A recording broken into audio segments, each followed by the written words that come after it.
Good morning. Raise your hand if you know what dumb means. So not in like the kind of stupid, but like you don't know how to speak. Or you can't make a sound. Well, this story is about an organ that was dumb.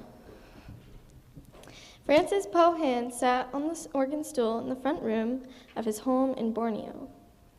Looking at a songbook, he played the notes of a hymn with his right hand, then with his left hand.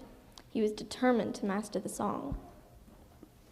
But when he put both hands on the keys and tried to play, the melody just didn't sound right. "What's the matter with me today?" he said to himself. "My fingers feel like lumps of mud."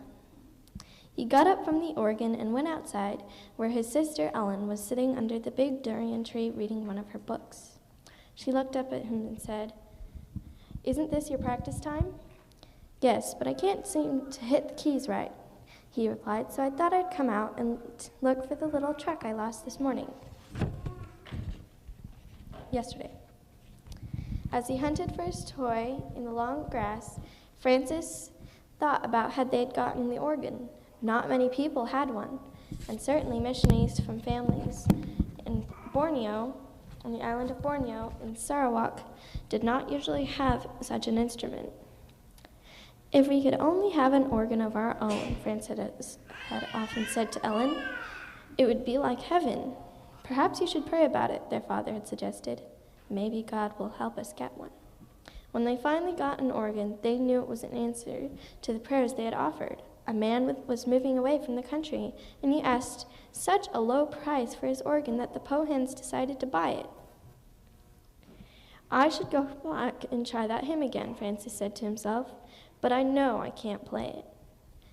At that moment, the boy heard some cars go by on the jungle road. Then he saw soldiers in uniforms coming along the path. It was wartime in Borneo, and enemy soldiers sometimes made trips out into the country around Kuching, foraging for food and other things they wanted. Francis' heart beat fast as the soldiers came up to the house. There were about a dozen of them.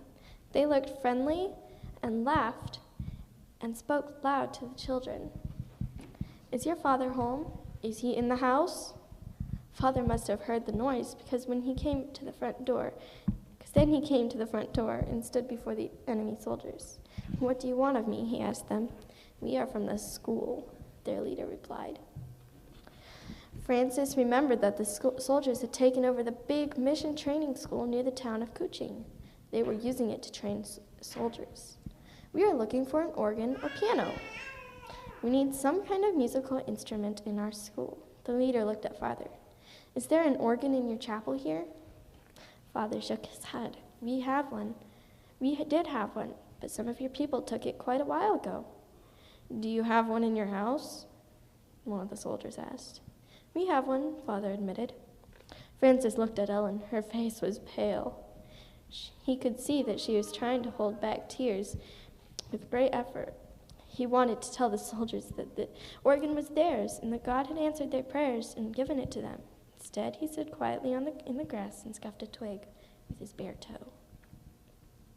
He knew that when enemy soldiers asked for something, they weren't just asking for it, they were demanding it, and it had to be given to them. Whatever the soldiers wanted, they took. Father was already leading the soldiers into the house. Francis hurried in with them and stood watching as the leader looked the organ over. "Does it work?" he asked. "Is it in good order?" "Yes, I think so," Father answered in a low voice. "Better try it," the leader ordered one of his soldiers. The young officer sat down. He pumped the pedals and pressed the keys, but not one sound came out of the organ. He looked at the leader and then tried again. His face turned red. "It doesn't work, sir," he said. Another soldier sat down and tried to play the organ, but it was still silent. Not a sound came out of it. Francis was frightened, but he had been praying ever since the soldiers came into the yard and asked about the organ. He prayed, "Dear God, please don't let them take away the organ you gave us." Now the leader turned to Father. "This instrument seems to be out of order." His face was red and angry.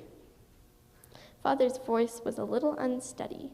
It usually plays very well. There must be something wrong with it.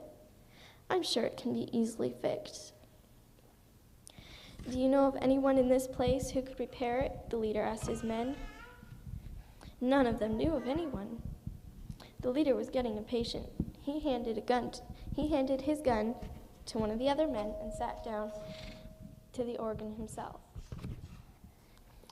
He pressed the keys. He looked at the pedals and pumped them hard. He examined the swells and even shook the organ. It was all of no use. Not a sound came out. The officer stood up, reached for his gun, and said, "Your organ is no good. Positively useless. We couldn't use a piece of junk like that." With some insulting words, he called his soldiers after him, and they went out the door and down the path to the road. The whole Pohan family stood on the porch and watched them go. When they had disappeared in the trees a little way down the path, Francis hurried to the organ. He pedaled. He played on the keys, but not a sound came out. The organ was silent. Something was certainly wrong with it. A big lump appeared in his throat.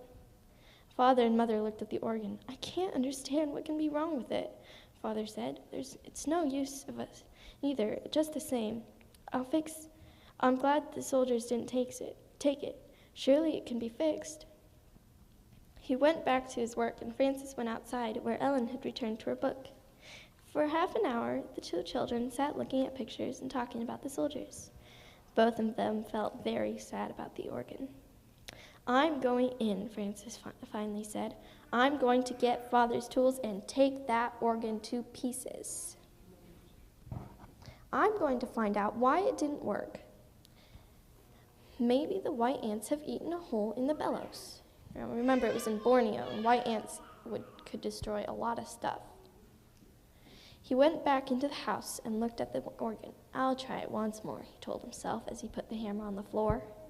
He sat in the stool and pushed the pedals. When he played the keys, the music came out as usual. "Mother, Father, Ellen," Francis yelled. "The organ is all right. It isn't hurt at all. It plays as well as ever." Father and Mother hurried into the room. Ellen came running and burst in the door, her eyes shining. "Who was praying about this?" Father asked. "I was," everyone answered at once. "It is God who struck the organ dumb," Father told them. "It must have been God's angel who troubled me, so I left the organ during my usual practice time," Francis spoke in an awed whisper. "It must have been," Ellen said. "If you had kept on playing, the soldiers would have heard you as they came up the path." "And even after they went, right after, it still didn't?" Father smiled in a solemn way. "Of course it didn't, because the soldiers were still close enough to hear. God's angels always manage everything perfectly." In that moment, the whole family felt the unseen presence of the one who was a living messenger from heaven. The veil between heaven and earth was parted just a little bit, and they knelt in reverent thankfulness around the organ that God had struck down. You can go back to your seats now.